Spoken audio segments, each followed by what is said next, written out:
Hi, good afternoon. We're convening the Senate Committee on Transportation and Culture and the Arts here in conference room 224 and on Zoom on our 3 p.m. agenda. Welcome everybody. This is our first hearing of the year, so yay. Thanks for taking the time to come down this afternoon. We do have a number of bills on the agenda today, so would ask folks make sure your written testimony is submitted. And that being said, we do have your written testimony. So to the extent you can be concise, we'd appreciate it to make sure we can get through everybody's testimony. We only have an hour and a half. And if we do get cut off, we will announce a reconvene time for Thursday at 3 p.m. We'll add that onto the end of our 3 p.m. agenda this Thursday, February, I believe, 2nd. So that said, why don't we get started with Senate Bill 588 relating to excessive noise, which appropriates funds for DOT in conjunction with the city and county to develop a pilot program to use noise detection traffic cameras to address excessive traffic noise and noise coming out of my computer right now, which I'm going to turn down. So testifying first is Department of the Attorney General. Good afternoon.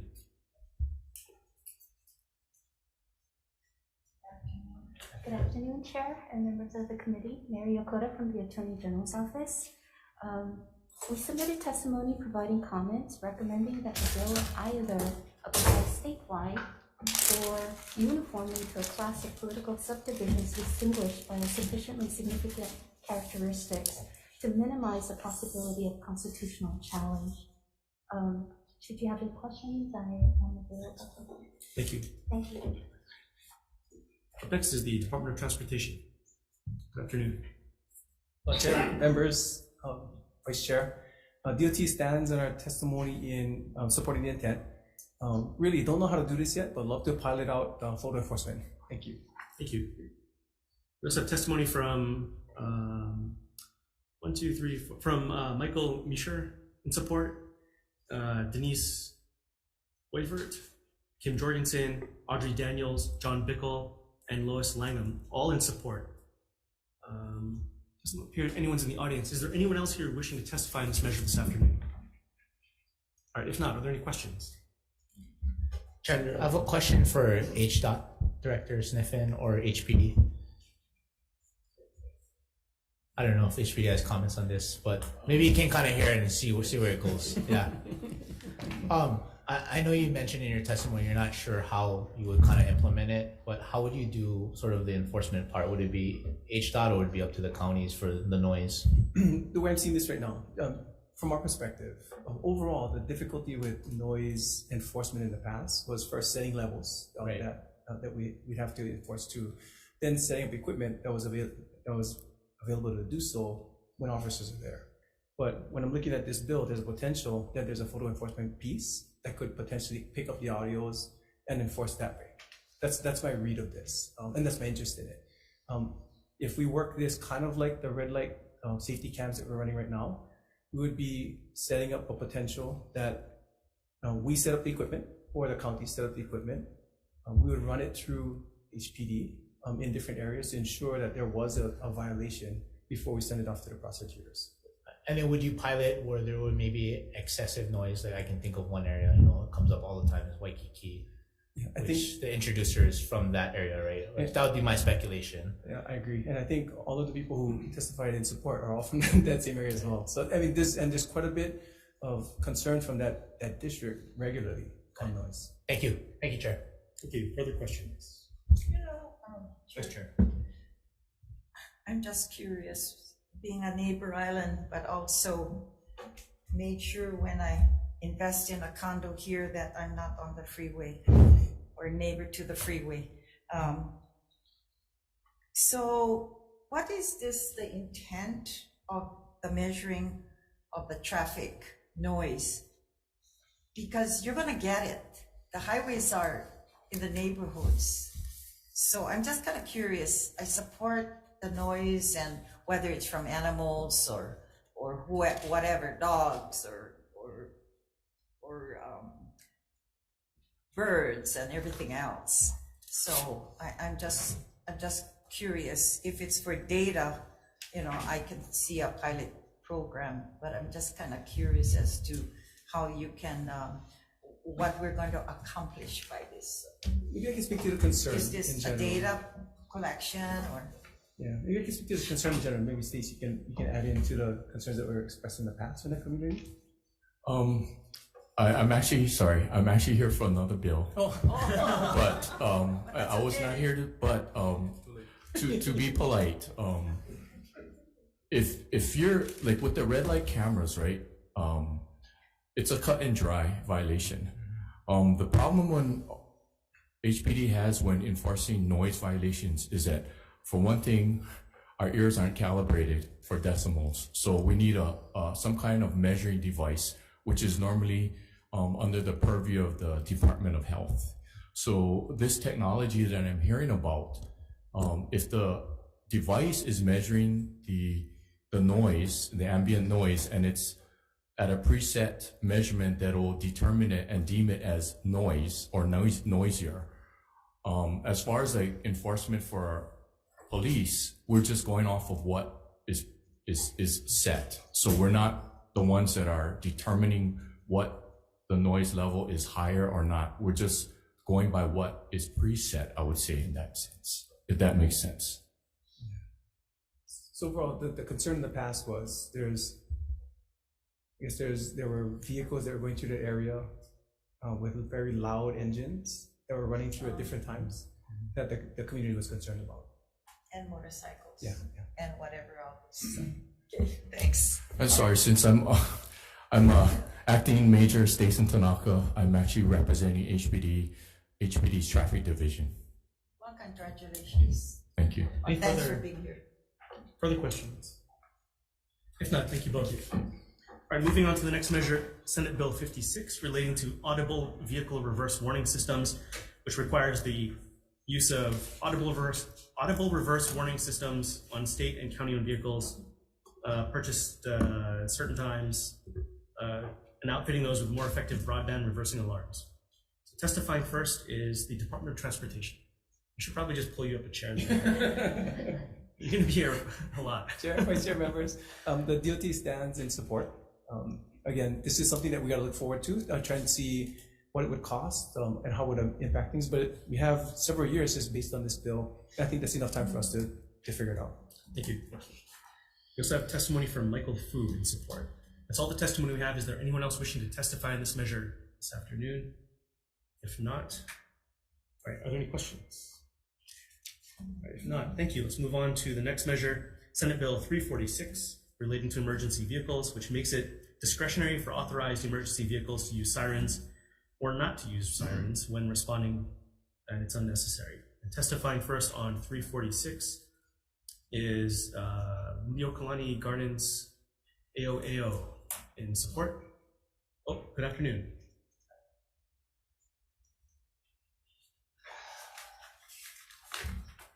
First time. I'm Curtis Miller. And thank you, members. Thank you, senators. I'm the vice president of the AOAO for Liliuokalani Gardens. And that is an association in Waikiki of about just under 400 apartments right near the Alawai and Kapahulu. I was preparing to submit a resolution to the Waikiki Community Council on this matter, and since your bill just came up, I thought I'd introduce it now. And I sent it in. I don't know if you received it or not, the resolution. It's a proposed resolution that has not been confirmed by the council yet. So I'll just highlight this. Now, there's several reasons why I feel you should support this bill, and they're listed in my proposed resolution. There's studies and sources are cited also that support this. The top among them are the facts that deploying sirens do not expedite patient delivery to a hospital in any significant time, nor do they help get a fire truck to a traffic situation any faster, maybe 30 seconds. That's about it, what studies have shown. Sirens are a traffic hazard and unnecessary in about 90% of all dispatches. My wife is here, who has been an emergency physician in Honolulu for 20 years. I asked her at breakfast the other day about how many of the 100 sirens that go by our place a month are necessary. She said maybe 3 to 7 heart attacks. So 3 out of 100. That's supported by studies that are done across the country. So sirens are a traffic hazard also. They're unnecessary in about 90% of all dispatches. More traffic accidents occur when sirens are deployed than when they're not. And public safety is not improved by use of sirens. So I have citations on my resolution for you if you want to look.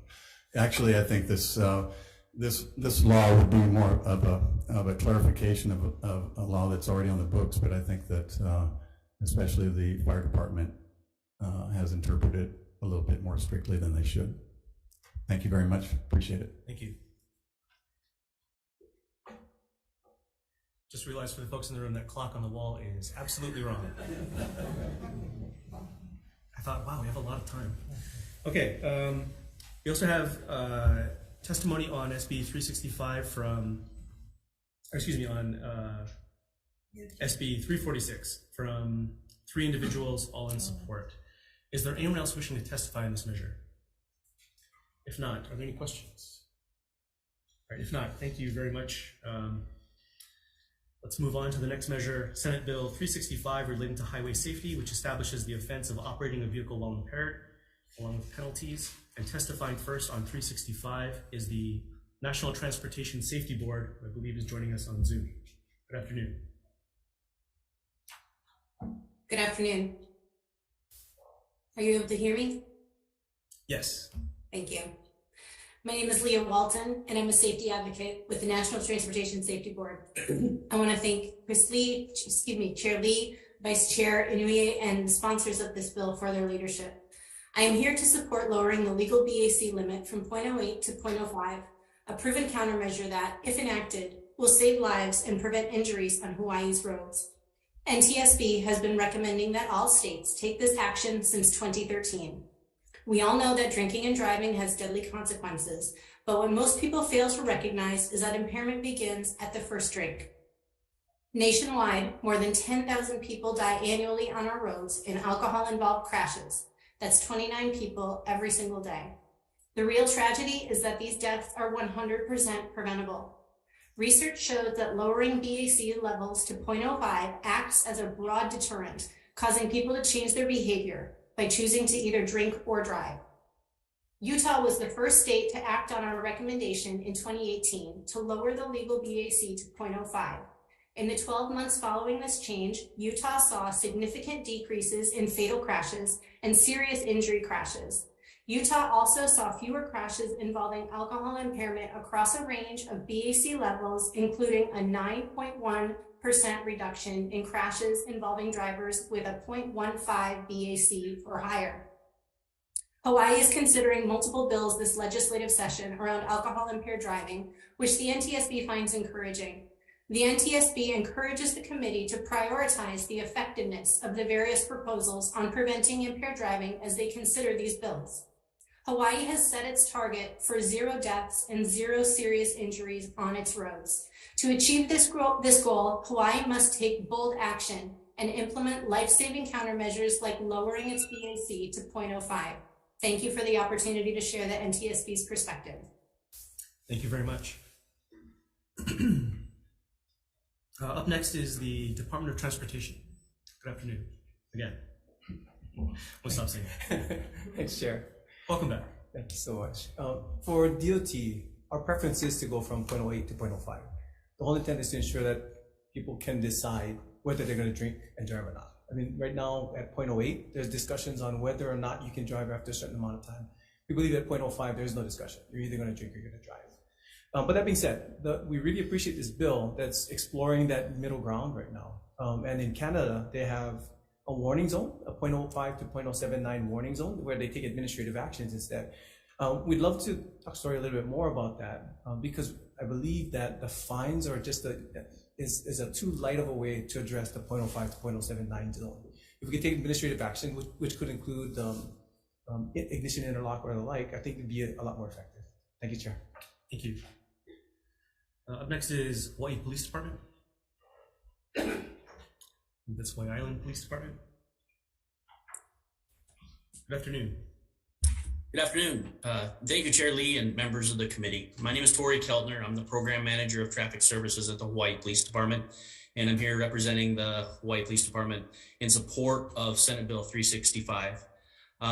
We stand by the written testimony provided regarding this bill and believe that the passing bill will positively impact and reduce the number of crashes to include fatal crashes that occur in our state. Every time I think about the importance of this law, I think information provided by the National Traffic Safety Board, which indicated that drivers with a BAC of 0.05 were 7 times more likely to be involved in a crash than those who have a BAC of 0. Those numbers are important, especially if we are one of those people hit by a driver who has a BAC in excess of 0.05. I agree with Mr. Sniffen, in how important it is that we add a few pieces to this. I think it's important that we add the ignition interlock in the verbiage, and also to identify that breath and blood both would be added to the bill itself. I wanted to stress the importance to the committee that when officers investigating a potential impaired driving incident on the roadway, they're looking for indications of impairment. Impairment is observed in driving behaviors and personal behaviors when an officer contacts a driver. If a driver exhibits inabilities to perform tasks like driving or even just communicating or keeping their balance, that's an indicator that an officer that further inquiry should be taken place. An officer would base an arrest on the totality of the circumstances, not solely rely on the breath or blood test. The test results are just one portion of a much larger investigation of the incident. So I think it's significant to understand that. And what was brought up by the lady from the National Traffic Safety Board is that impairment does start with that very first drink, and it's significant to understand that you shouldn't drink and then drive. And I hope that this bill is considered and move forward. We greatly appreciate it. And once again, the Hawai'i Police Department supports the bill and recommend the additions. And thank you very much for the opportunity. Thank you very much. Up next, we have testimony from the Hawaii County Office of the Prosecuting Attorney in support, County of Kauai Office of the Prosecuting Attorney in support, Honolulu Police Department in support, Hawaii Alcohol Policy Alliance in support. Oh, good afternoon. Chair Lee and Vice Chair Inoue and members of the committee, thank you for this opportunity to provide some testimony to you. I stand in support of this measure. I just want to make a couple of points. One being that what we're talking about here is the deterrent effect that happens across all BAC levels. And so we think this is going to be an effective measure of reducing drinking and driving generally across the board. And so we're very supportive of this, and we just appreciate this committee and Chair Lee authoring this bill. So thank you very much for allowing me to provide testimony. Thank you. And to be clear, I'm sorry, you're with Hawaii Public Health Institute, is that right? That's correct. That's where Hawaii Institute is our fiscal agent, and we're known in the community as the Hawaii Alcohol Policy Alliance. Sorry about that. Thank you. No problem. Thank you. Hawaii Alcohol Policy Alliance. Good afternoon. Hi, good afternoon. I'll stand on my testimony and support. Thank you. Mad? Positives for driving stands in support of his comments. Thank you. Next is the Wine Institute. In opposition? Hawaii Alcohol Policy Alliance. Oh wait, I'm sorry. I think this is the duplicate here.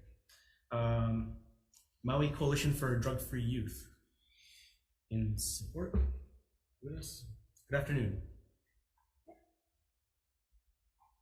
Aloha and good afternoon, Senators. My name is Aubrey Ahana, and I live in the Ahupua'a of Wailuku, Maui. I'm a senior attending Kamehameha Schools Maui and encourage the prevention of drugs and alcohol at a legislative standpoint for about 3 years now. I stand before you both as a Maui Coalition for Drug-Free Youth member and a fellow citizen who cares deeply for the safety of Hawaii, along with the generation that will one day lead our state, maybe even nation. I'm testifying in support of Bill SB 365 in hopes of lowering the blood alcohol concentration level from 0.08 to 0.05. As we're all greatly aware, alcohol has never once benefited anyone's health or actions after intake, further driving my reasoning to lowering the current BAC level. I myself know at least 5 people off the top of my head who've either gotten injured by drunk driving or even killed. And I'm sure you know a few as well. So wouldn't the best way to reduce these misfortunes be by giving people a legal reason to lower their substance intake? Through lowering the current BAC level, it will purposely give people a reason to drink less and will subsequently save many other innocent lives in the process. I don't want family or community members I know to be another name on the news or found in some newspaper due to someone who decided to drive impaired. It isn't fair that someone who did nothing wrong, nothing illegal, is punished for another's actions. Conclusively, the passage of SB 365 would be able to save countless lives, maybe even lives that haven't been brought into this world yet. If we're able to pass this bill, it will be another step forward to a future of health and safety that our current generation should have been given. To this, will you be willing to give your support in passing bill number SB 365 in hopes of lowering the blood alcohol concentration level from 0.08 to 0.05? Mahalo. Thank you very much.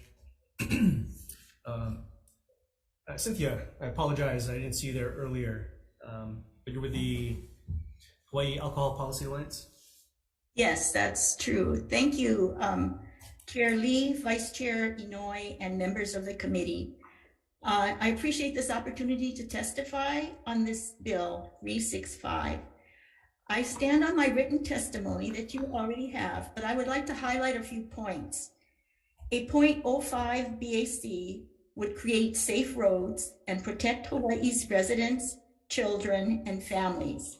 As you've already heard, the study in Utah shows that there was no negative impact on alcohol sales, tourism, and tax revenues for the state. The study also showed that it did not increase arrests. Lowering the BAC to 0.05 is not about drinking, it is about separating drinking from driving. It is about preventing crashes, injuries, and deaths, and creating safer streets for all people. We have just recently heard that Washington State is also considering lowering their BAC to 0.05. So we're watching that legislation. Hawaii can help set a new BAC standard for our nation. This law would improve the overall health and safety of all people in Hawaii. I ask that you pass Senate Bill 365 out of committee. Mahalo. Thank you for your support and consideration. Thank you. A testimony from East Hawaii Drug-Free Coalition in support, Maui Coalition for Drug-Free Youth in support, Lokahi Treatment Centers in support, and we have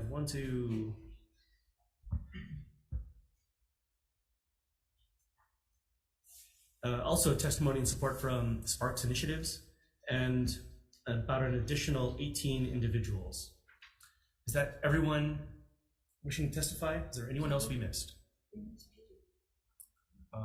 They submitted testimony. Yeah. Okay, if that's everybody, then are there any questions? If not, real quick, Director Stiffen.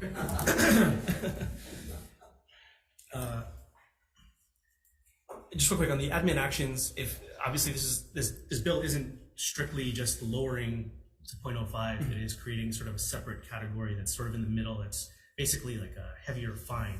So it's sort of like a warning for everybody. So in the admin actions, if we allowed like license suspension for a temporary period, I don't know, like a month or 2 months or whatever it is that something that you're speaking to? Absolutely. So like license revocation and ignition interlock would be nice pieces to add in there. It doesn't have to be a criminal act, so it can stay in that warning zone, but those administrative processes would be really helpful, I think. Okay, thank you. Thank you. I have a question. Oh, Vice Chair. So we're talking about not deleting the 08. We're keeping as we had a bill last year of the back at 0.05. So now we're going to have the back like 0.05 to 0.8. Is that correct? So based on this bill, there's a range now that's being called out between 0.05 and 0.079. It would be kind of a How one is that range. going to be determined? I think by So right now you have only one, what do they call it, equipment or instrument that measures the back. So is that going to add to a new equipment, or how do they measure where the penalty will be? And I'm kind of curious. It's interesting. I think one of the HPDs would be better suited to answer that question. Yeah. But- Okay. And going back to the penalty, then I understand some of those in opposition to the 05 is because it's taking away the driver's license if it's too extreme.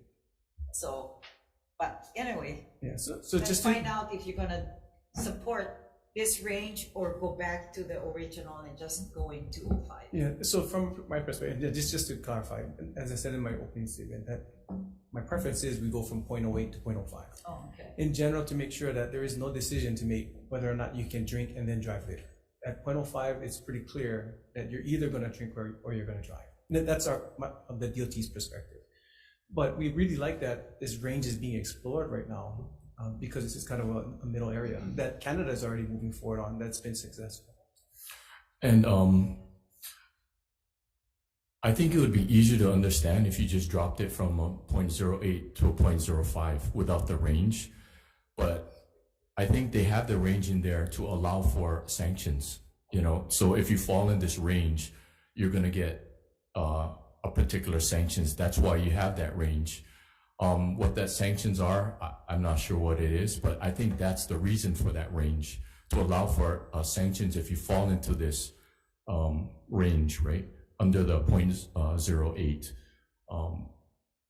And as to answer your question about how would you detect that range, it'll be the same equipment that we have now in the breathalyzer, which will give you that reading. So there's no extra equipment. It's the existing equipment that will give you those readings.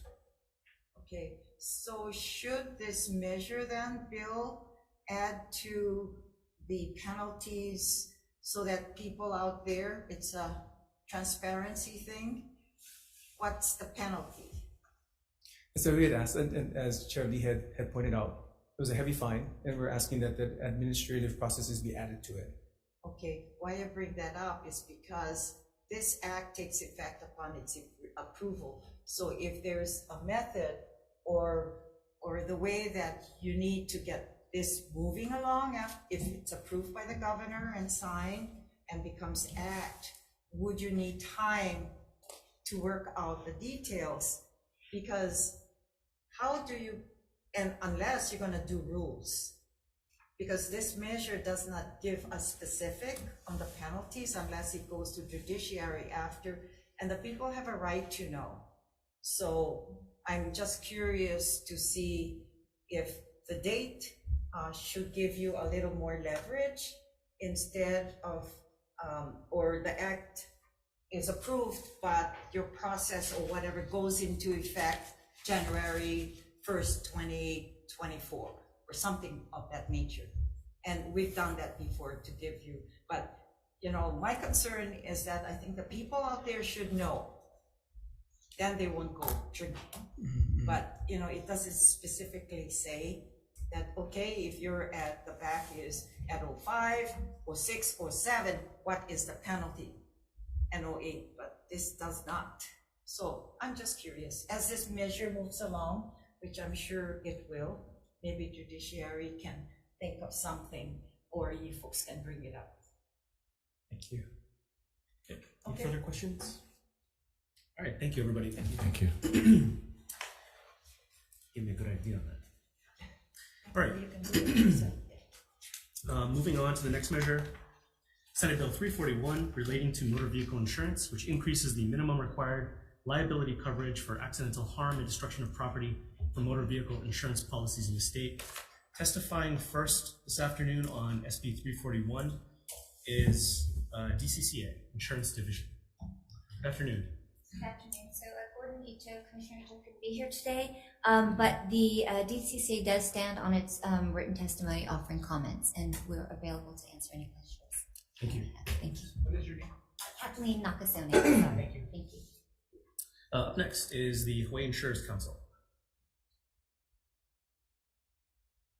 Good afternoon. Good afternoon. Good afternoon.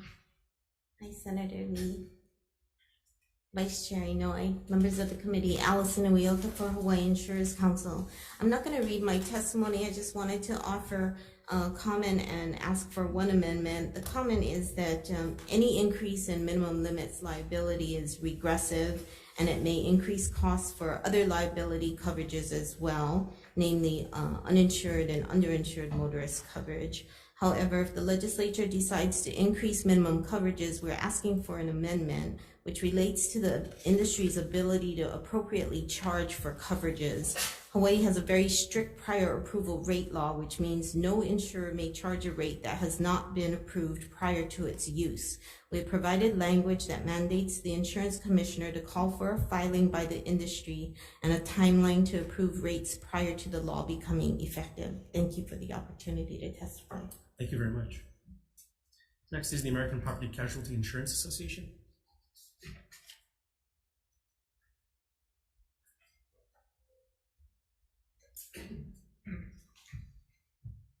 Aloha. Good afternoon. Good afternoon. I'm Makapagal on behalf of the American Property Casualty Insurers Association. We're the National Trade Association for Home, Auto, and Business Insurers. We represent all sizes and structures and are a proactive industry thought leader that aims to promote good insurance regulation. Today, we are respectfully opposing this measure, which seeks to increase the financial responsibility limits.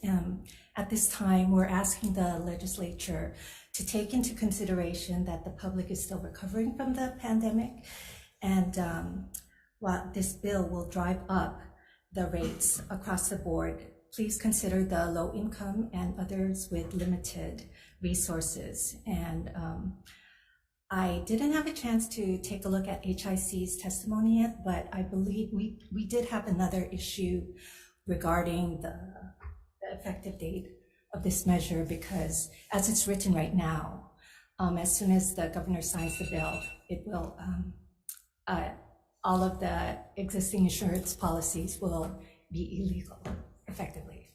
Okay, thank you. Thank you. Up next is State Farm.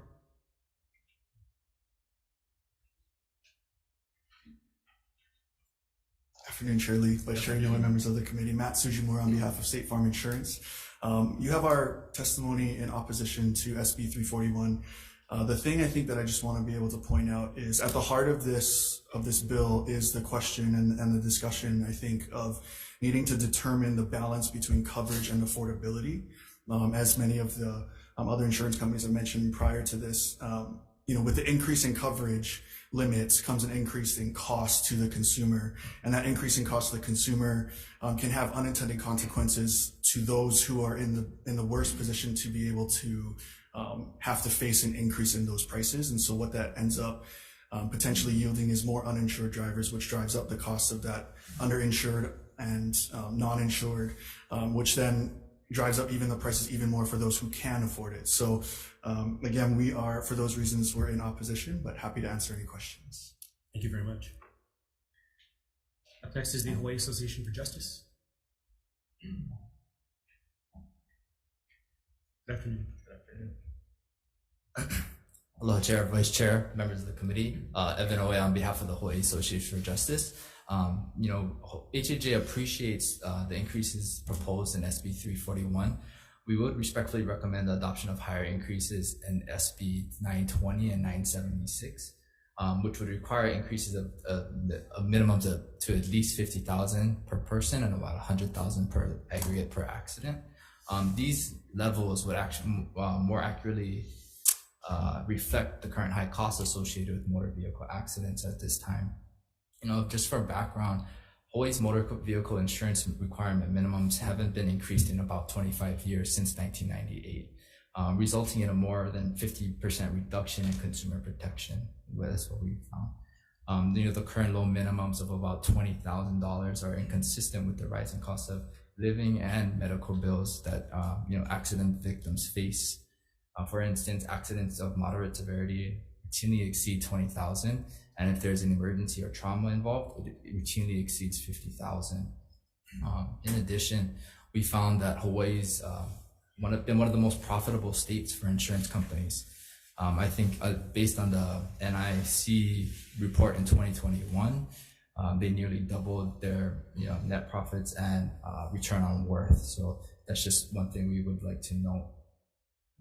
And then lastly, ultimately, accident victims and healthcare providers are going to be stuck with the prices of the low minimums at this time, and failing to increase them would actually operate as a tax of some sort on toward victims, and as the medical expenses outweigh the current liability minimum. So with this in mind, we respectfully submit our testimony, and we'll be available for any questions. Thank you very much. Next is Geico.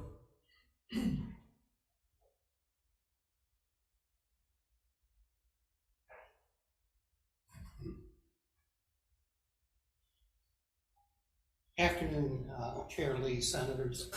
I'm Ken Dayton, manager for Geico. We insure more than a third of all households for their vehicles in Hawaii, so pretty big market share. We don't have a specific objection to the proposed limits. The difference between 20 and 25 or 40 and 50 for all injured people, will result in a cost increase, but not massive. But as you've already heard, there are proposals to increase these limits quite a bit more. And it's kind of a curious time to do that. The public is faced with a lot of inflationary pressures. And the group that's going to be hurt by this is the group that's struggling. They've got to make a decision to buy car insurance or pay other things. And the more we increase the price, the more that people are going to say, I can't afford it. So we're concerned about raising the rates. Why consumers have really enjoyed one of the few things that's less expensive here than on the mainland. Auto insurance in Hawaii, Geico's, there's only 5 states that have a lower average premium within Geico. Unfortunately, inflation is hitting auto insurers hard. If you think about where our costs are, our biggest cost is auto repair and replacement. In a 12-month period, the cost of a used vehicle increased 37% nationally. That has a major impact on what we're spending. The cost to repair is way up, medical cost. So although everything is going up with inflation, our primary costs are going up a lot faster. And what does that mean? It means for one of the few times in the last decade or two, we've had to raise our rates. That's not something we want to do. This is a policy decision. You have to decide, do you want to raise the minimum cost of being legally compliant? And who does that benefit? The people that can afford higher limits typically also purchase collision coverage, uninsured motorists, underinsured motorists. So if somebody else is responsible and only has 10,000 of repair, that person can use their own collision, and the person responsible's insurance will pay 10,000, and the individual victim's insurance will pay the remainder. So there's not a huge benefit for the upper end of the people that can afford the higher levels of coverage. For that reason, we would suggest that you hold the bill, and Geico opposes it. Thank you very much. Is there anyone else wishing to testify in this measure this afternoon? Are there any questions? Yes. Vice Chair. Chair, let's see, Evan, is your testimony in support, or it seems like you're not, you're recommending that we support the measure? We do support the raise of increase of insurance minimums as a general issue. I did reference the 2 other SBs that propose 990 and something else. What does that bill do? So those are 2 separate Senate bills that we propose. One jumps it up to the minimum to 100,000 per person and 200 in the aggregate. And then another measure, SB 976, that proposes actually a tiered increase, which would So initially. you're supporting the measure? Right. Okay, thank you, Chair. Any other questions? If not, thank you very much. All right, let's move on to the next measure, SB 990, relating to traffic infractions, which establishes a traffic fines task force to examine a tiered traffic fine system. And testifying first is the state judiciary with comments. Matson Navigation, also with comments. Is there anyone else wishing to testify in this measure?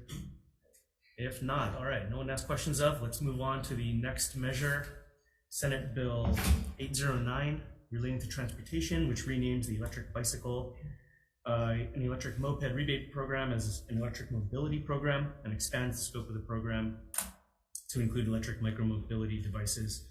And testifying first on 809 is the Hawaii State Energy Office. Good afternoon. Good afternoon. Chris Junker from the Hawaii State Energy Office. We stand on our written testimony and support and are here to answer any questions. Thank you very much. Department of Transportation. Stand support with recommendations. Thank you. Thank you. Ulupono Initiative. Good afternoon. Good afternoon, Chair Lee, Vice Chair Inoue, members of the committee. Micah Munikata here on behalf of the Ulupono Initiative. We'd like to stand on our testimony in support of this measure. Very open to seeing this program expand and looking forward to the program's inception, hopefully here in a little bit. Also have a couple recommendations in our testimony. Potentially looking to remove the car registration or ownership of a car.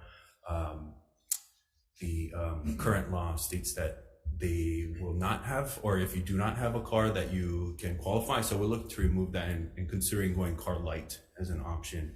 And then also some metrics around analysis and evaluation of the program.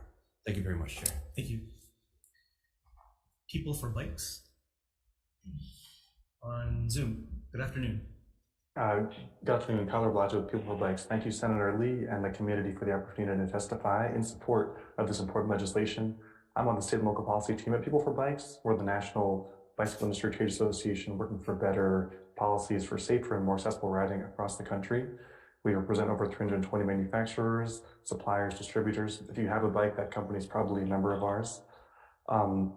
We've been working on best practices for legislation like this e-bike incentive all over the country. We firmly support this legislation and other pieces like it because e-bikes have the unique ability to replace car trips, given their cargo ability and the boost they offer riders, which is essential to meeting emissions reductions goals. Plus, a new bike costs less than 10% of a new car, and the annual maintenance fees are similar, only about 5% of the $8,000 that an average car owner in Hawaii pays annually for fees like maintenance, insurance, and gas.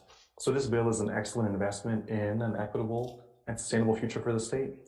Just briefly, so far 7 other states have passed similar incentive legislations, and 9 more are considering it in 2023. Many of the elements of SB 809 reflect the best of this legislation elsewhere, and I note that in my written testimony. My testimony also offers a few ideas not yet reflected in the legislation, that are the best moves for equity and accessibility in bills elsewhere. In brief, those are making the program a point-of-sale voucher, as many other states have done, modifying the bill language to be inclusive of online retailers, some do indeed ship to Hawaii, and to make safety accessories like helmets and locks eligible purchases under the incentive. I stand on the rest of my written testimony in support. Thank you very much. Thank you very much. That's all the testimony we have on this measure. Is there anyone else wishing to testify? Good afternoon. Good afternoon, Chair, Vice Chair, committee members. My name is Travis Council. I'm here on behalf of the Hawaii Bicycling League. We support this measure and thank you for the opportunity to speak on it. Our mission is to enable more people to ride bicycles, and this bill does just that, allowing bikes to replace car trips as well as expand the distance people can ride. So we happily support this bill. Thank you. Thank you. Is there anyone else wishing to testify in this measure? All right, if not, are there any questions? If not, I have just one DOT. Thanks for your testimony. I know there were a bunch of various recommendations from all the various testifiers. For your guys' part, you're looking at sort of more technical side, More technical. and authorization to actually spend. Exactly. Is that right? Exactly. And we were told by BNF that the law that was passed last year, it established the fund, but it didn't establish an authority. And I don't know why we thought it gave us the authority, but from their perspective, they wouldn't release it. So we just used our highway fund for now to make sure we can move it forward while we reset for this year. Thanks. And then one of the other recommendations from People for Bikes was making the rebate immediate. So essentially like a discount at the cash register. Is that something? That would be cool. I don't know how I would do it yet, but let me check into the mechanics. So when we first sent out an RFP to the industry to see who would want to administer the contract, it was difficult to get people interested with the 10% limitation for the administrator. But let me check in on our side, because we just hired people to make sure we could run it internally. We can see how we can make the rebate immediate. Okay. All right. Thank you very much. Thank you. Any other questions? All right, if not, thank you, everybody.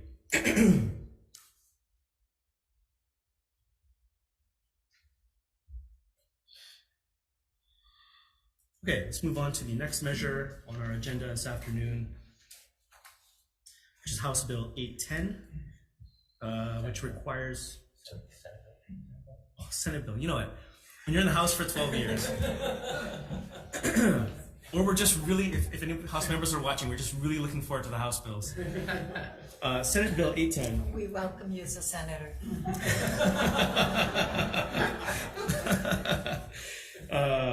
Which requires the DOT to include kilometers per hour in traffic signs, in addition to miles per hour. Testifying first on 810 is DOT. Thank you very much. And that's all the testimony we have in this measure. Anyone else wishing to testify? All right, if not, are there any questions? All right, if not, let's move on to the next measure. Senate Bill 335, relating to motor vehicle rental industry, which repeals vehicle license recovery fees. Testifying first on this measure is DCCA. Good afternoon. Vice Chair and members, Chair. My name is Mana Moriarty. I'm the Executive Director of the Office of Consumer Protection. We support this measure. This measure is a course correction, Act 2017, the 2017 Act that allowed the pass-through of additional fees to consumers is a step that can be appropriately corrected with this measure. It's targeted, it's direct. One thing I want to highlight is the effect of the Act in 2017 that changed the prorated calculation from 1/365th to 1/292nd. That allows a pass-through of fees to consumers for time when they're not renting the vehicle. The vehicles are sitting on the lot. Should consumers bear those fees? We don't think so, and therefore we support the measure. Thank you. Next is Avis Budget Group. Good afternoon. Good afternoon. Lori Lam on behalf of Avis Budget Group. We are in opposition to this measure. Hawaii is in line with 49 other states that allow for the pass-through and recovery of these government-assessed vehicle fees, and the fees are visibly disclosed as line items when you reserve the car. The previous methodology of prorating the vehicle license recovery fees at 1/365th day, we have a different view that it does not take into account the days that the cars are maybe downtime due to maintenance or for other conditions which might be out of our control, like accidents and thefts. Prior to the pandemic, the average vehicle was rented 20 to 25 days a month, so it did result in a significant shortfall for us.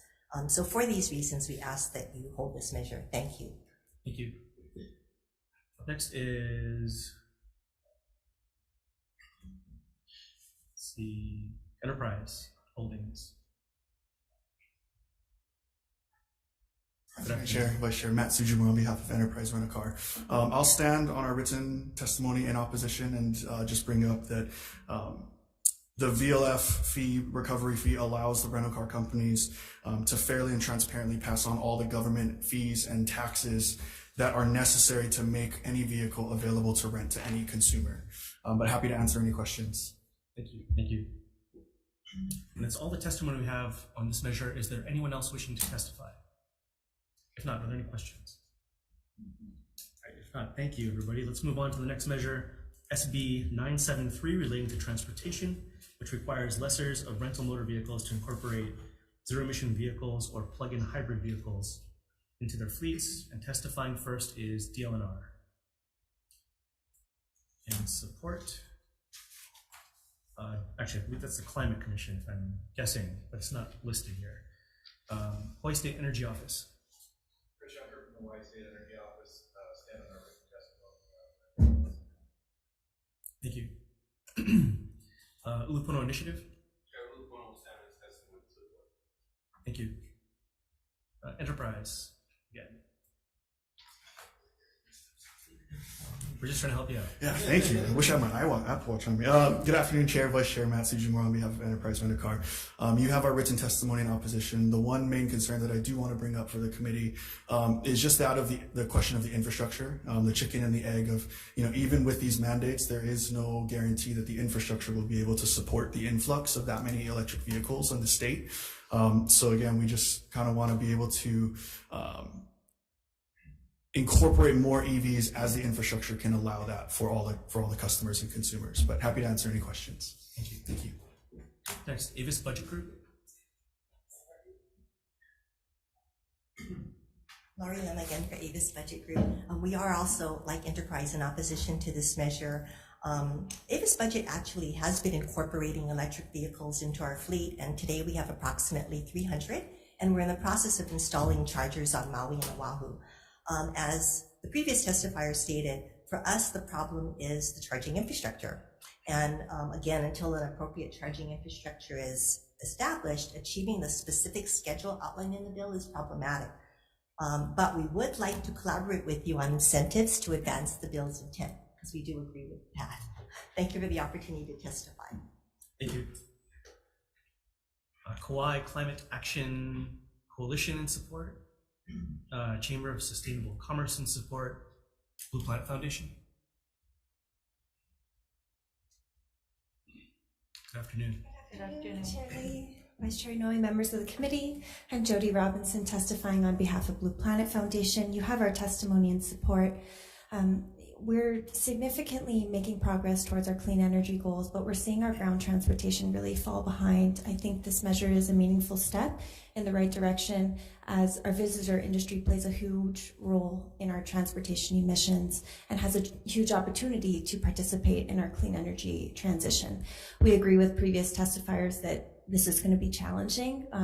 We want to work together, but I think that setting a goal does set a precedence and have us work meaningfully together, similar to how we did in 2015 with setting our 100% clean energy goals. We didn't necessarily all agree before it passed, but now everybody's really on board and we're making significant progress. I think there's been a lot of energy and attention around sustainable and regenerative tourism, and this is an opportunity for policymakers to really take the lead and help our visitor industry move it along so that we can have a more sustainable future. Thank you. Thank you. Up next is 350 Hawaii in support. Sarah DeGrazia on Zoom. Is she with us? In support. We have Present, Chair. Oh, yes. Sasang not present.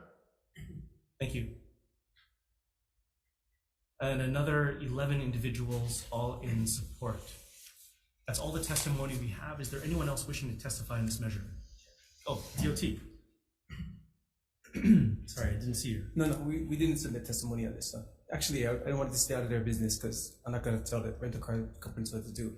However, we're not going to let them use us as an excuse. So if you set this measure forward, we'll make sure we advance our electrification of the system to ensure that we are not the bottleneck. Thank you. Thank you. Okay, any other testifiers? If not, are there any questions? I have a question then, Ed. Vice Chair. We've made improvements at 2 islands at Conrec. got a new one on Oahu and on Maui. So your comments with regards to if this bill passes, and I know the structure, I've seen both facilities. So with the addition of the stalls, the location, the infrastructure, so what we're saying is that the rental car operations will put in the charging stations? No, the state will. So there's CFCs that the state collects based on the rental car program that we can use for electrification. We also have our electrification contract that allows us to purchase a service of EVs or charging stations and the like for the structure itself. So we can move pretty quickly. Okay. All right. Are you ready to do the improvements for both? We will not be the contracts? bottleneck.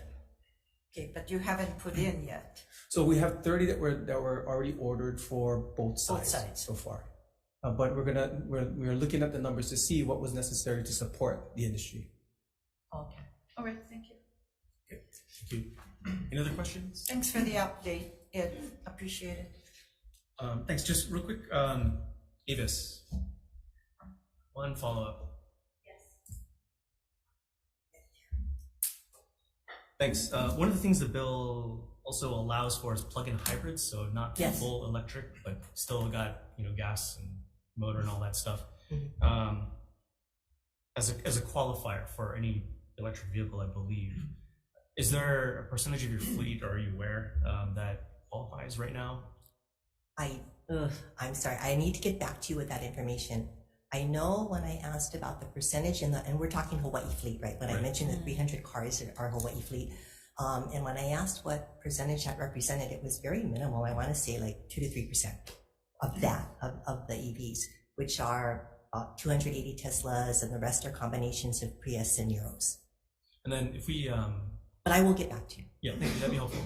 And if we push this out just a little bit, have a discussion following up on what you had suggested, or if you're open to talking further about the infrastructure side, and presumably you have to have partnerships with hotels and things like that. So if there's a conversation that you're open to, we'd love to follow up and connect. Definitely open to the conversation. Okay. Yes. Thank you. Thank you, Chair. Okay. Any further questions?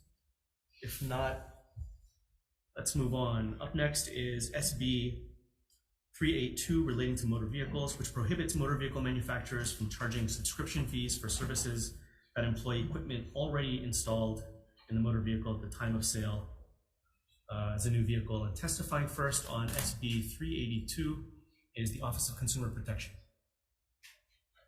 Good afternoon.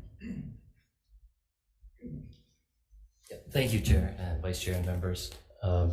The Office of Consumer Protection submitted comments on this measure. This is a new sort of issue on our radar that subscription fees are being charged, having to do with being able to switch something on and switch something off.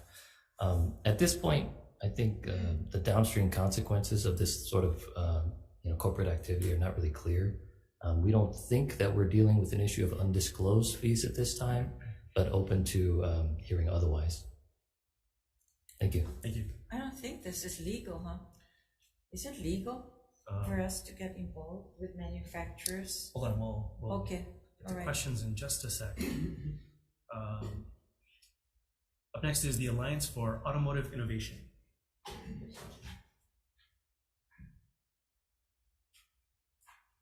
Good afternoon, Chair, Good Vice Chair. afternoon. Hi, members Good of the afternoon. committee. Tiffany Yajima on behalf of the Alliance for Automotive Innovation. The auto innovators respectfully oppose this measure. We have a few concerns as highlighted in our testimony. I'll just cover a few here. We are concerned that this measure limits consumer choice and won't allow consumers to add or subscribe to new features after the car is purchased.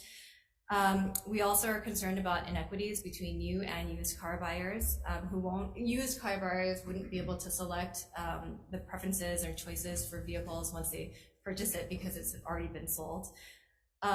We also are worried about services like Wi-Fi hotspots and emergency services like OnStar, which wouldn't be allowed also under this bill.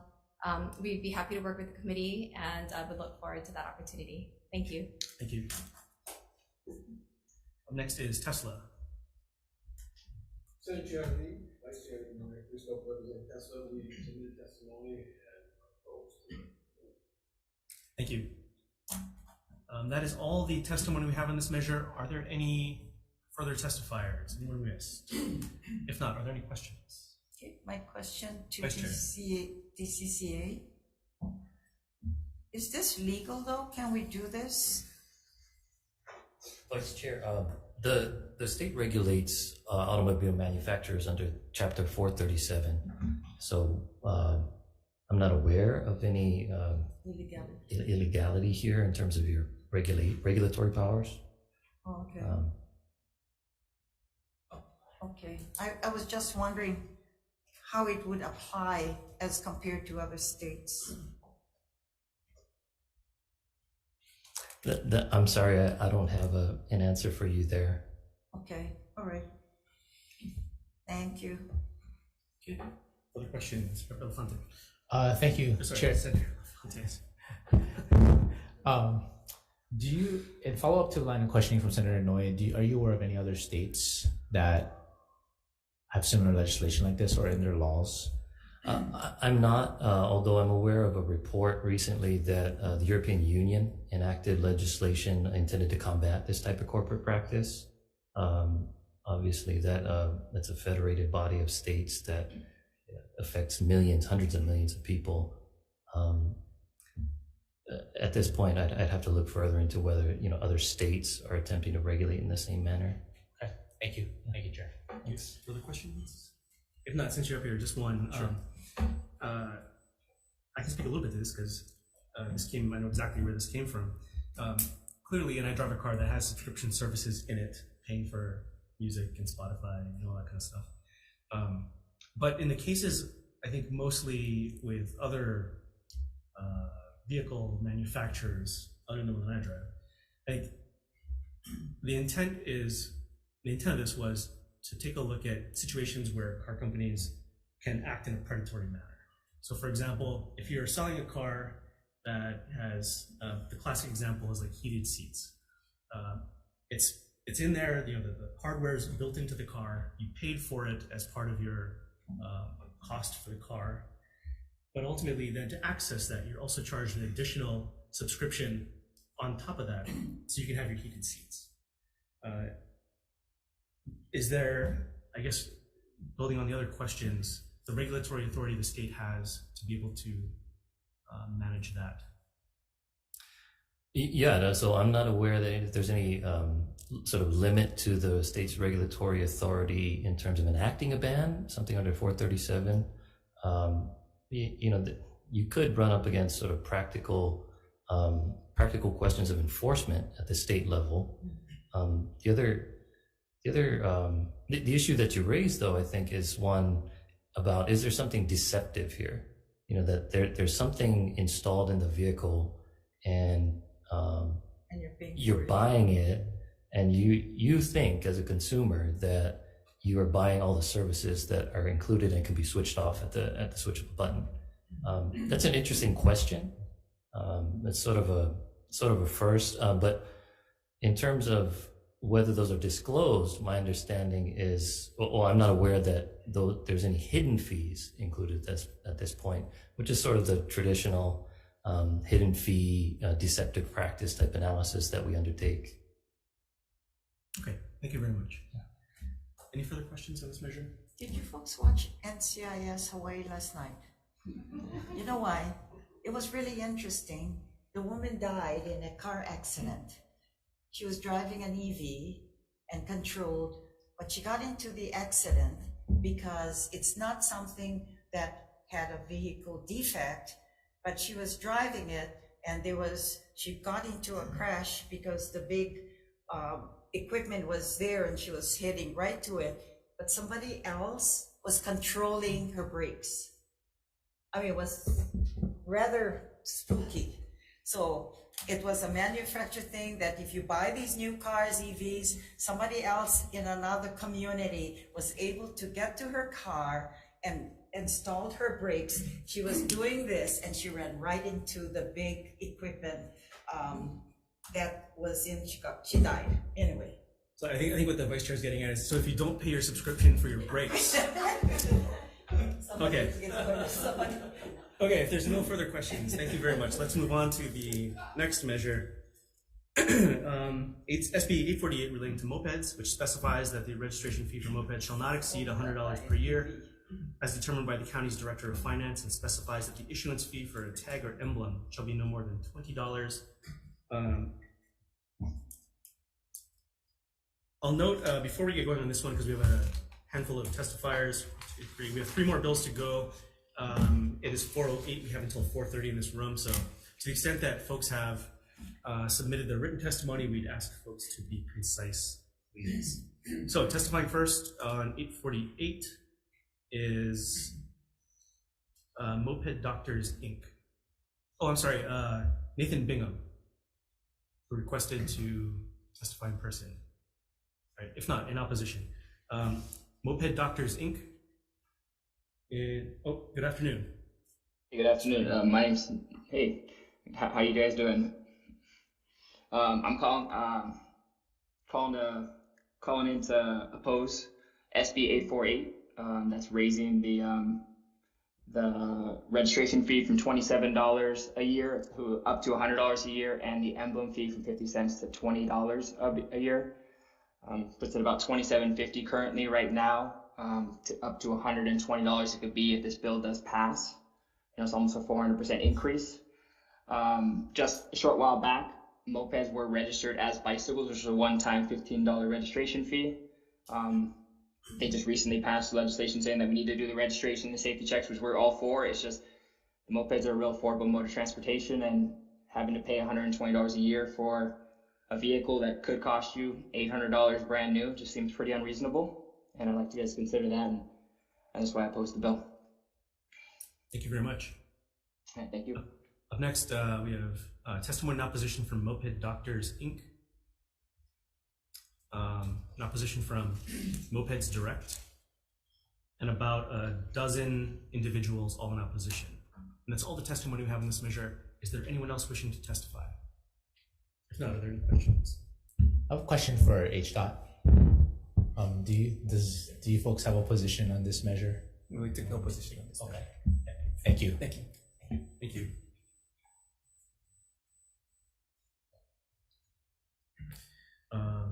Okay, if there's no further questions, let's move on to the next measure. Senate Bill 497 relating to commercial vehicles, which prohibits commercial vehicles weighing 10,000 pounds or more from driving in the left lane on roadways with 2 lanes, unless it's able to maintain speed with existing traffic flow, and so forth. Testifying first on SB 497 is DOT. Yes, sure. DOT stands in support of its concerns. Thank you. Up next is City and County of Honolulu DTS with comments. Garrett Sakakita with the Transportation Association in opposition. Oh, are you with? Oh, good afternoon. Yeah. My apologies. Good afternoon, Chair. Thank you. Yes, Hawaii Transportation Association does oppose the bill. Our industry's vehicles deliver to customers everywhere, all over the place, be it right side of the road, left side of the road, on one-way streets, two-way streets. They need access to all their customers. This would not permit that. And even on the freeways, there are left-hand off-ramps that we utilize. This would prohibit that as well, meaning that I don't know what you're gonna do. You can't even go around the block to a lot of these places because they don't have access on another side street behind them. It's very restricting. Yeah, we just can't serve the customers like that. Thank you. Thank you very much. And lastly, we have testimony and support from Larry Viray. Is that everyone who's wishing to testify in this measure? Did we miss anybody else? All right, if not, other questions? Yeah, can I have Garrett Sakakita? Garrett? Yes. On Zoom, Lorraine Inoue here. I have a question for you. Do you have vehicles or related with the company that's on the Big Island and on the east side? Many. Okay, reason I ask is that we're having difficulties with heavy equipment, heavy vehicles on our Puanako Street, which is a very popular street from where Ketie Supermarket on the bottom, and you take that road and you go up to Saddle Road.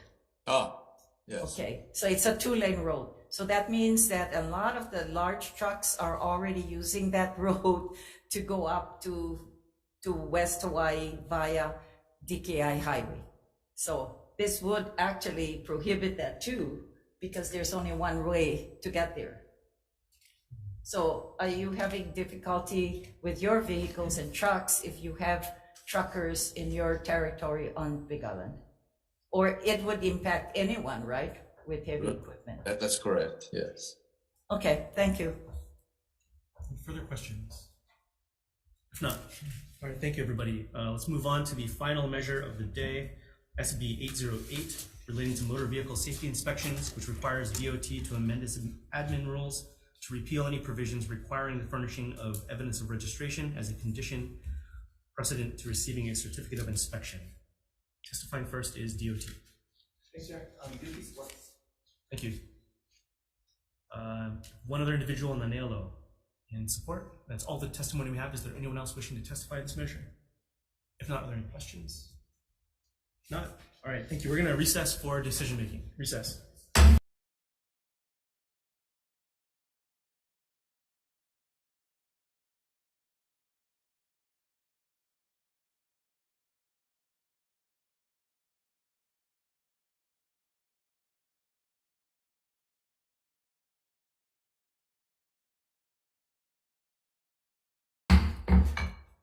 Good afternoon. We're reconvening the Committee on Transportation and Culture and the Arts here in conference room 224 for decision making on our 3 p.m. agenda.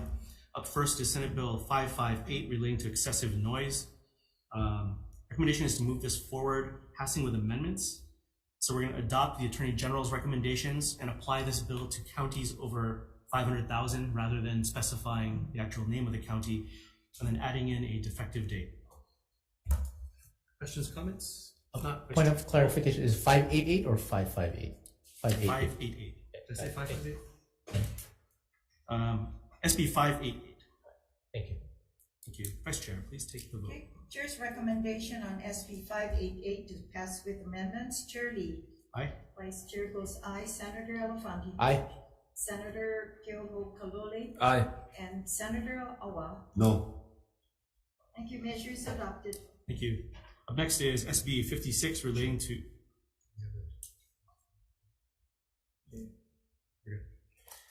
Senate Bill 56 relating to audible vehicle reverse warning systems.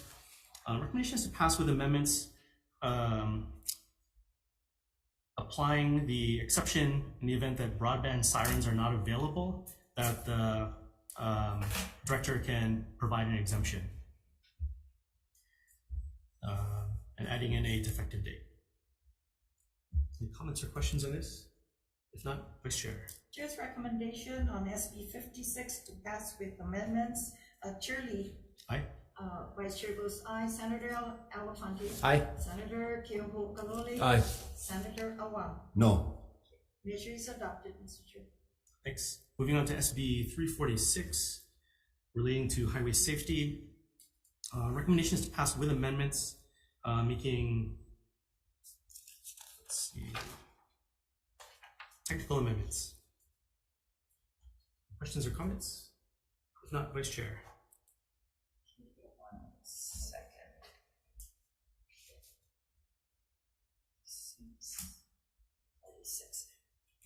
Chair's recommendation on SB 346 to pass with amendments.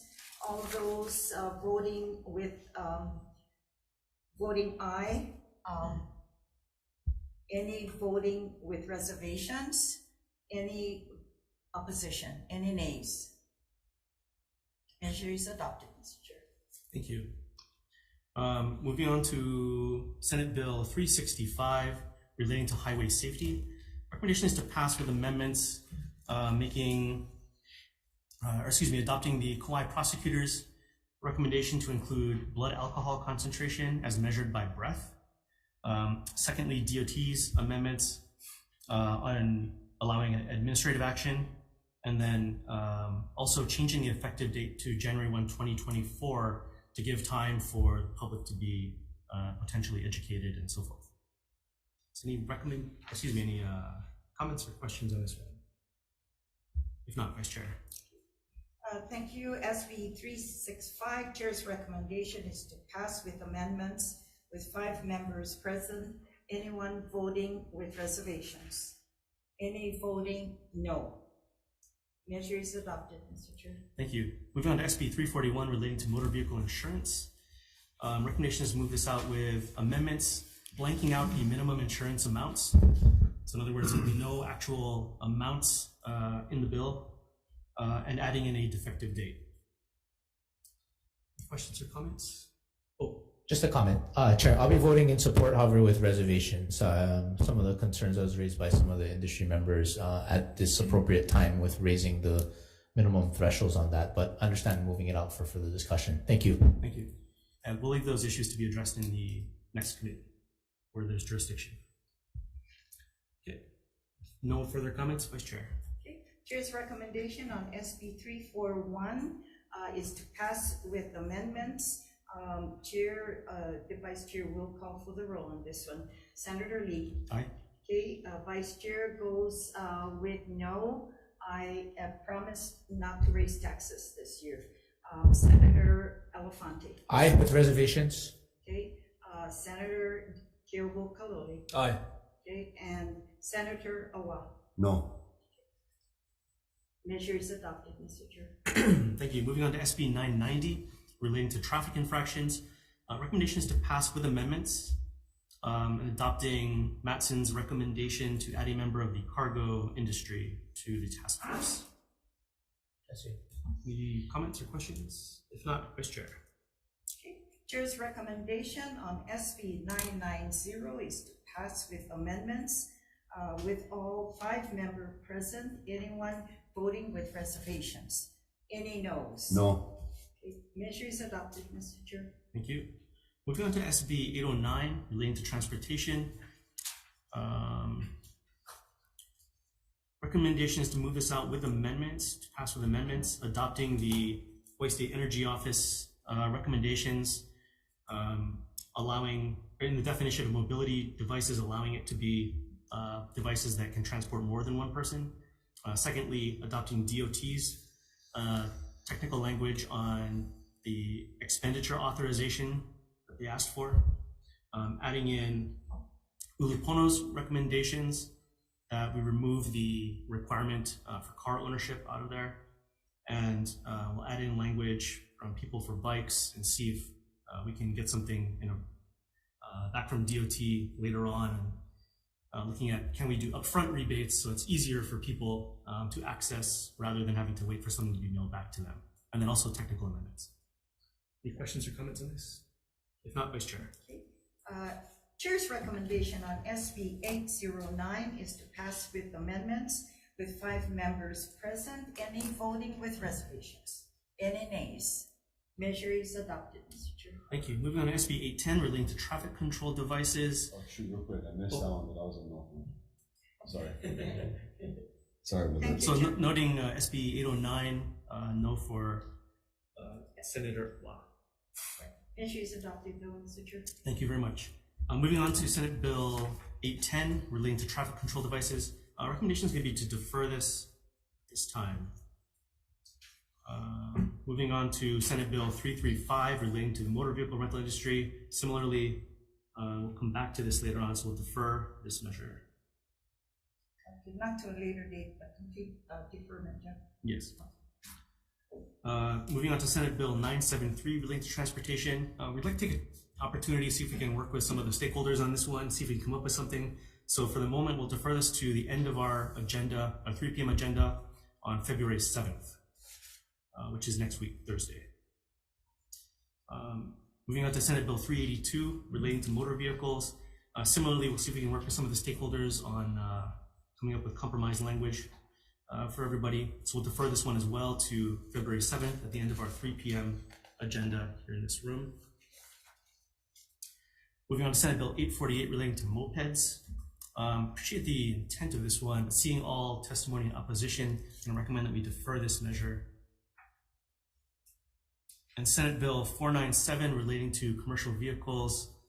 I'd like to try to move this along with amendments, so pass with amendments, adopting the Department of Transportation's recommendation that this measure shall not apply to vehicles turning left, which one of the testifiers raised in their commentary. Also adopt City County of Honolulu's recommendation to exempt public buses and handy vans, and then add in an effective date. And this goes on to the Judiciary Committee for further consideration, and just like an opportunity to have that conversation. Any comments or questions on this measure? If not, Vice Chair. Chair's recommendation on SB 497 to pass with amendments. Chair will call for a vote on all members. Chair Lee. Aye. Okay, Vice Chair goes no. Senator Alapanti. Aye. Okay, Senator Kyogo-Kaloli. Aye. Okay, and Senator Awa. No. Okay, measure is adopted, Mr. Chair. Thank you. And on to our very last bill, Senate Bill 808 relating to motor vehicle safety inspections. Recommendation is to pass as is. Any comments or questions? If not, Vice Chair. Chair's recommendation on SB 808 is to pass with amendments. All 5 members present. Anyone voting with reservations? Any noes? The measure is adopted, Mr. Chair. All right, thank you very much, everybody. Noting it's 4:29, we are adjourned.